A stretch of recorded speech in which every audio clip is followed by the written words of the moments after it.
Okay, get this. What if I told you that a simple machine, something that might cost you less than your coffee budget for a month, could actually out-earn a highly paid professional? Sounds kind of crazy, right? Well, today we're going to dive deep and explore exactly that. But let's get one thing straight right from the get-go. This isn't about some magic get-rich-quick fantasy. Not at all. It's about a strategic shift, a whole new way of thinking about how money and value are actually created. So that really brings us to the big question, the core of what we're talking about today. Can a system, a well-chosen machine, truly generate more wealth than a regular salary? Let's dig into the evidence and find out. All right, so the key idea here is something we're going to call the machine mindset. It's all about breaking free from that old model of trading your time for money. Instead, you're investing in a system that just works for you.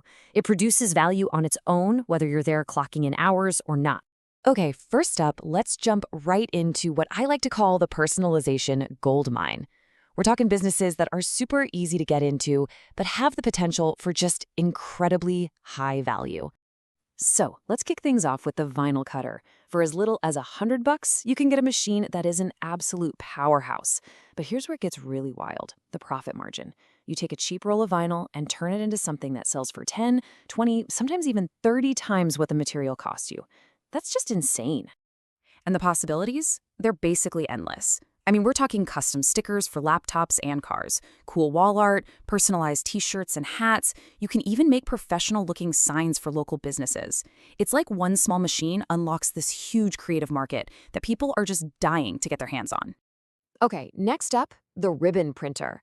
This thing is brilliant because it's a business built entirely on the little details. For just a couple $100, you can go to bakeries, florists, event planners, you name it, and offer them a way to add that extra little touch of class. The cost of the ribbon and ink is next to nothing, but that custom print, it makes the whole product feel way more premium. It's all about that perceived value. So let's take that idea and run with it. Now we're going to look at machines that let you become a champion in these really specific, often overlooked niche markets. We're talking about offering something so unique that the big box stores just can't even compete. Okay, I bet this one wasn't on your radar. The rope raider. Yeah, a rope raider. With a really small investment, you can start making specialized ropes for some seriously stable markets. Think about it. All those colorful cords for the whole macrame and craft scene? That's huge right now. Or what about super durable ropes for local hardware stores, farmers, or even boat owners? They always need it. All right, how about something a little more delicious? The artisanal popsicle maker. The real beauty of this is how you take super cheap, simple ingredients, fruit, water, a little sugar, and you turn them into this premium, high-demand treat. You get some cool branding, find a spot at a local park or a farmer's market, and suddenly you're not just selling a frozen pop, you're selling a whole experience. And that brings us to this insane number, a profit margin that can hit 300%. 300. And you might be asking, how is that even possible? Well, it's because you're not just selling frozen sugar water. You're selling a gourmet experience. We're talking unique flavors like avocado pistachio, or maybe even some cocktail-inspired popsicles for the adults. That's a premium product. Okay, now for a really powerful idea. Let's talk about machines that literally turn waste into wealth. This is where you get into the circular economy, where being profitable and being sustainable go hand in hand. It's a game changer. Let's start with the can presser. The business model here is just beautifully simple.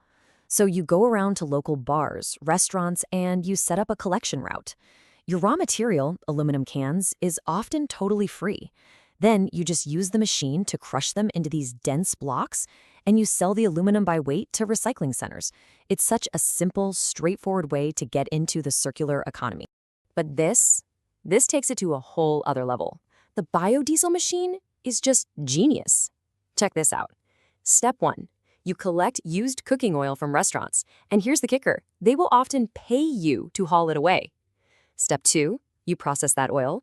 And step 3. You sell the biodiesel fuel you've made. I mean, think about that. You are literally making money on both ends of the deal. It's incredible. And then you've got the briquette press. This machine is awesome. It takes all the stuff that's basically considered waste, sawdust, rice husks, you name it, materials you can get for free or next to nothing, and it squishes them into these super dense, eco-friendly fuel briquettes. And then you sell those as a clean alternative to charcoal. Your customers, restaurants, factories, anyone who needs a cheap, clean fuel source. All right, let's scale things up a bit. We're moving into the heavy hitters now. Now, these next machines, they do require a bigger investment up front, but the payoff? They have the potential to make you a key fundamental supplier in your entire local economy. First up, the EcoBlock machine. This is a total game changer. It takes local soil, mixes it with just a tiny bit of cement, and then uses massive pressure to create building blocks. No expensive, energy-guzzling kiln needed. What does that mean? It means you can slash production costs and sell building materials for way, way less than traditional bricks. You could literally disrupt the entire local construction market. Or hey, how about the humble nail? A nail-making machine might not sound glamorous, but it takes spools of cheap steel wire and churns out thousands of nails an hour. And the key insight here is that you're not trying to invent the next big thing. You're becoming a reliable supplier for a product that has constant, guaranteed demand. Your whole business is just about locking in contracts with hardware stores and construction companies. You're just feeding a need that will always, always be there. So, okay. We've looked at a whole bunch of different machines, right? Everything from a simple desktop cutter to an industrial press that makes building blocks. But what's the real point here? What's the one big takeaway from all this? Let's boil it all down. This is the heart of it, right here. The real power isn't just in buying a machine. It's about owning the entire system. A system that works for you, that generates income for you, even while you sleep. It's a system that's working 24/7, whether you're there or not. And that really shows you the two different ways to think about this. You've got the employee mindset, where you trade your time for money. Your income is always limited by the number of hours you can work. But then there's the system mindset, and that's all about investing in assets, like these machines, that generate money all on their own. That's where the real scalability is. And at the end of the day, that's what this is all about. We've looked at the tools, the machines themselves. But you gotta remember, a system is more than just the machine. It's the marketing, the sales, it's the whole shebang. So the big question we're left with isn't about the machine. It's about you. Armed with this new way of thinking, what system will you build?